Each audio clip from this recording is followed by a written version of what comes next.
Hey guys, I know I said I wasn't going to do a video for a while,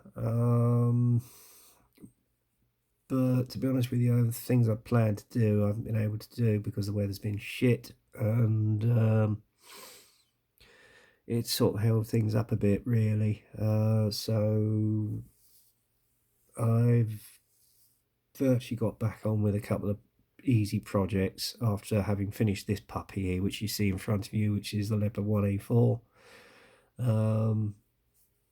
Which is mostly sitting on the shelf now. And again, I'm very happy the way it came out, and thank you all for your responses and feedback on this build and the final reveal.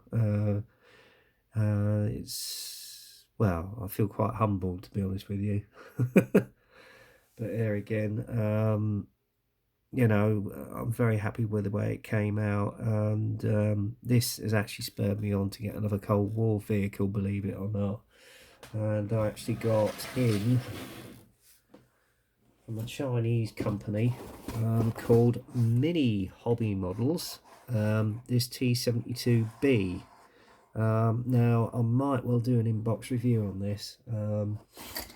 It's a tank I quite admire. I mean, I saw one of these at Bovington. It's being put back into the Heritage Centre, and it's a smoky old beast, but oh, does it look sleek and mean. And then with this version, you've got the radioactive armour. I've had a look at this kit, which I got for about, well, I think it's about 15 or 16 quid on eBay. I'm thinking about getting the Neil Stuer as well.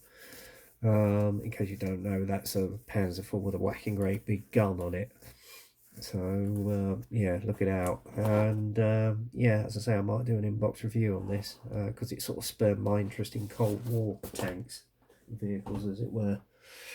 But as I say, I've not been sitting idle, to be honest with you, because I saw something on eBay I fancy getting, and I thought, well, it's been a while since I last did a sub, and I got this one second hand if I can find the box. Ah, here we go. Which is the USS Dallas in 1/400 scale.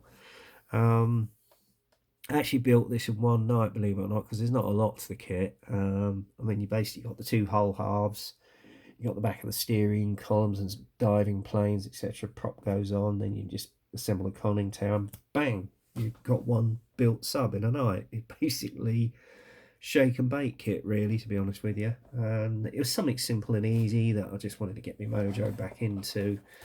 And this is how she is so far, really. It's quite a nice, easy build. I've basically got the base coats on at the moment. I basically put the two whole halves together, although there was a bit of a gap, which was quite noticeable. So I basically put some sprue glue down it, sanded it off, and unfortunately it took away some of the panel lines.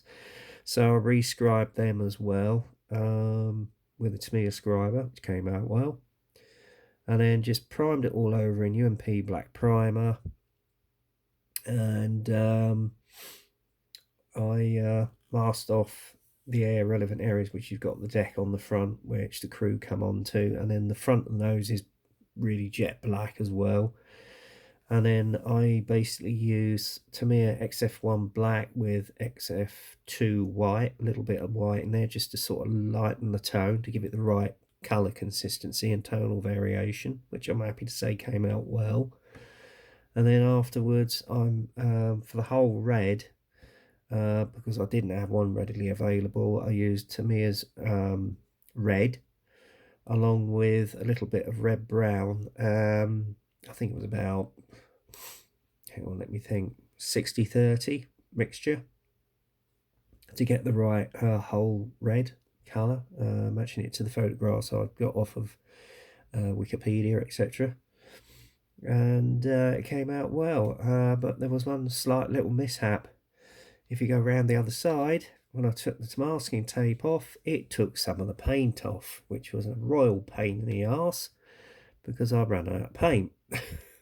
And I'm just awaiting for the replacement paints to come in so that I can mask the bottom, the hull off, and then just respray the top in the same colour consistency again. And then after that, I'll basically remove some of the masking. Hopefully it will come out well on the bottom. And then obviously front there. And then just clear coat it, put the decals down. Oh, well, detail paint it, obviously, because I've got detail paint the periscopes and some of the conning tower, and obviously the back prop. And then after that, it's a case of clear coating it, put the decals down, a little bit of a clear coat, and then put some Galeria matte varnish down, and that's it, job done.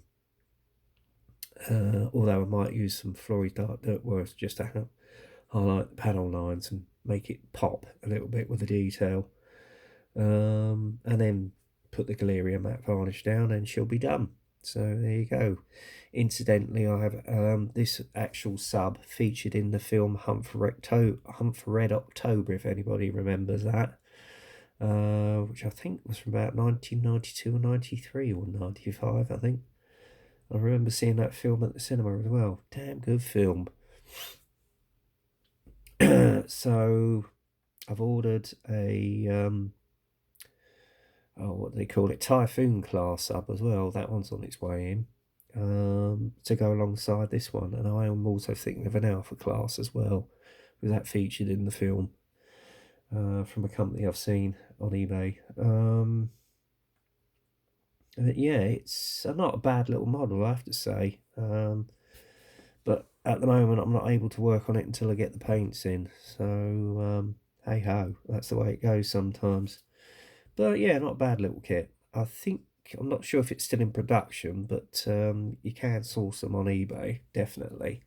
So I'd recommend it if you want a quick, easy build. And the other one I've been working on, it's an old Tamiya classic, is this one, which is the old Panzer II Aus F or G from Tamiya, which is God knows how long. I think it was one of their first ones they brought out in their armour range in the 60s. I think it was 69 when this one came out. And this kit still obviously has the bottom with the holes in it because you can motorise it. So there you go. The only thing I'm a bit dubious about is the tracks, because I think they're going to be a bit too tight. So I might well source again some aftermarket tracks for these, just to give it the authentic sag on it that it had. But yeah, I haven't got all that far with it. I've not got too far with it. I was just basically got the lower hole assembled at the moment. As I say, it's not a bad little kit, quick, easy build.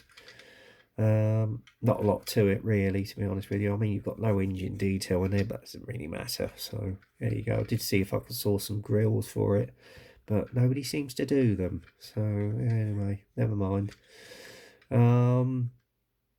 Yeah, and I had to blank off the bottom part of the hole here because obviously you've got a dirty great hole there, which wouldn't have looked good. But the only thing I didn't allow for, and if you notice here, is how close the actual sprocket wheel is to the bottom of the base here. So what I've got to do is sand them very thin on there so that it's going to allow enough room for the track to go around. Yeah, you'll have to excuse me sniffling because I caught a bit of a cold at the weekend. Not a major one, just a minor one. So yeah. So really this is just to keep my mind occupied and help me relax while I'm off. As you notice, I haven't actually put the running wheels on there yet, because if I had have, it's going to make life a bit harder for me to get to the point I want to work on and sand it down smooth and thin it down a bit, so it'll allow enough room for the tracks. So there you go. So basically that's what I've been working on, just to keep my hand in really.